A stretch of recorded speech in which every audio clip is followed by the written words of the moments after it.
Olá, louvado seja nosso Senhor Jesus Cristo, para sempre seja louvado, glória ao Pai, ao Filho e ao Espírito Santo, como era no princípio, agora e sempre. Amém.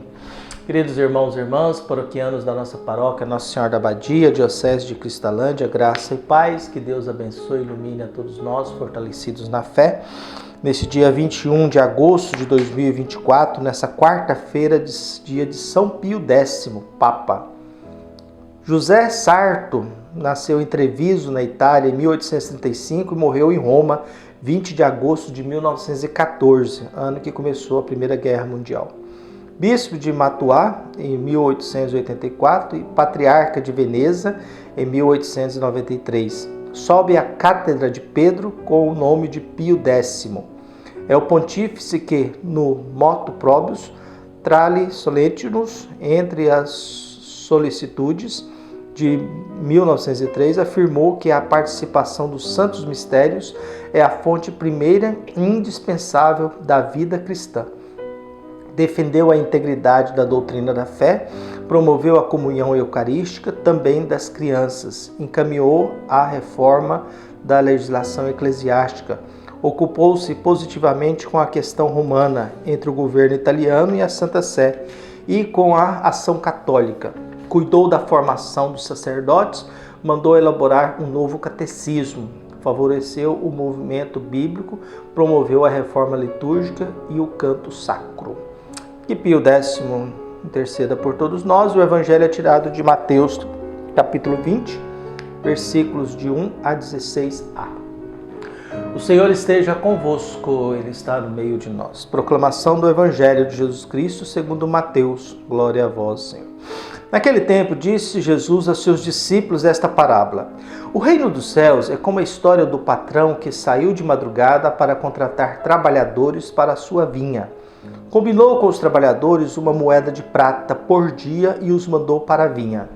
Às 9 horas da manhã, o patrão saiu de novo, viu outros que estavam na praça desocupados e lhes disse: Ide também vós para a minha vinha, e eu vos pagarei o que for justo. E eles foram.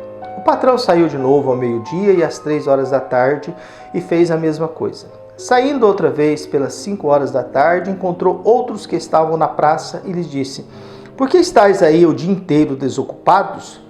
Eles responderam: Porque ninguém nos contratou. O patrão lhe disse: Ide vós também para a minha vinha. Quando chegar a tarde, o patrão disse ao administrador: Chama os trabalhadores e paga-lhes uma diária a todos, começando pelos últimos até os primeiros. Vieram os que tinham sido contratados às 5 da tarde, e cada um recebeu uma moeda de prata. Em seguida, vieram os que foram contratados primeiros e pensavam que iam receber mais, porém cada um deles também recebeu uma moeda de prata. Ao receberem o pagamento, começaram a resmungar contra o patrão. Estes últimos trabalharam 1 hora só e tu os igualastes a nós, que suportamos o cansaço e o calor do dia inteiro? Então o patrão disse a um deles: Amigo, eu não fui injusto contigo. Não combinamos uma moeda de prata? Toma o que é teu e volta para casa. Eu quero dar a este que foi contratado por último o mesmo que dei a ti. Por acaso não tenho direito de fazer o que quero com aquilo que me pertence? Ou estás com inveja porque estou sendo bom? Assim os últimos serão os primeiros, os primeiros serão os últimos. Palavra da salvação. Glória a vós, Senhor. Queridos paroquianos, celebrando Pio X, com toda a sua importância dentro da igreja, nós aqui ouvimos esse evangelho também, longo, que Mateus nos apresenta, que nos traz as questões da lógica do reino de Deus. O que nós temos no evangelho? A gente tem muito na nossa cabeça a lógica do merecimento. Só que eu tenho que separar uma coisa, é merecimento, e a outra coisa é oportunidade. Eu tenho que respeitar as oportunidades que as pessoas têm. Eu sempre tenho que considerar isso. Tem gente que não foi batizado, não é porque não quer ser batizado, não teve oportunidade de ser batizado. Tem gente que não fez a primeira Eucaristia, não é porque não quer receber a Eucaristia, porque não teve oportunidade de receber, não teve oportunidade de frequentar a catequese. Por isso que o Evangelho, nós temos um patrão que sai para contratar empregados. A primeira turma ele contrata e combina o valor. Uma moeda diária era o suficiente para você ter a garantia de sustentar a sua família com dignidade. Esse era o salário de um dia de trabalho. Uma moeda por dia garantia o sustento da sua família.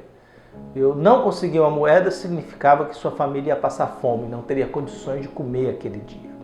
Por isso, os empregados ficavam nas praças esperando os patrões para os contratar. E ele vai.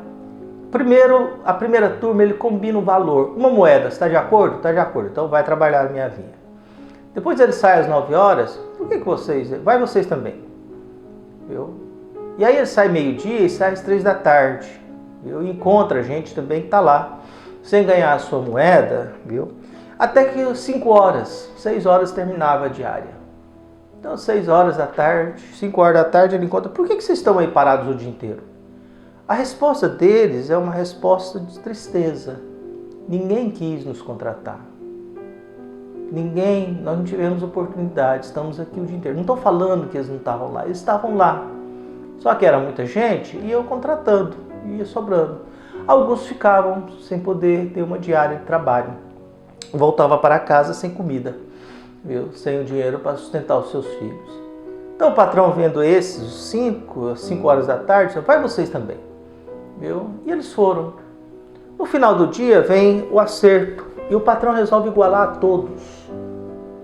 Ele resolve igualar a todos. Viu? Qual que é a lógica do patrão? Você precisa voltar com uma moeda para sua casa para você sustentar a sua família. Então ele chama os que foram contratados, dá uma moeda. Era o salário justo de um dia.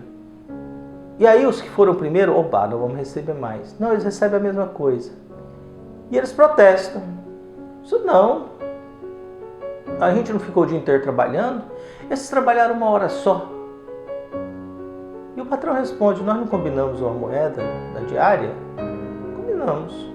Então eu estou te pagando o que é justo para você. Mas eu quero igualar esses que não tiveram oportunidade durante o dia, que eles também possam voltar para casa com uma moeda. Você está com inveja porque eu sou bom. A questão da inveja porque eu sou bom é a inveja de Deus que reconhece as oportunidades. O cara que falou, ninguém nos quis, ninguém nos deu oportunidade, fala isso com uma amargura, um sentimento de fracasso.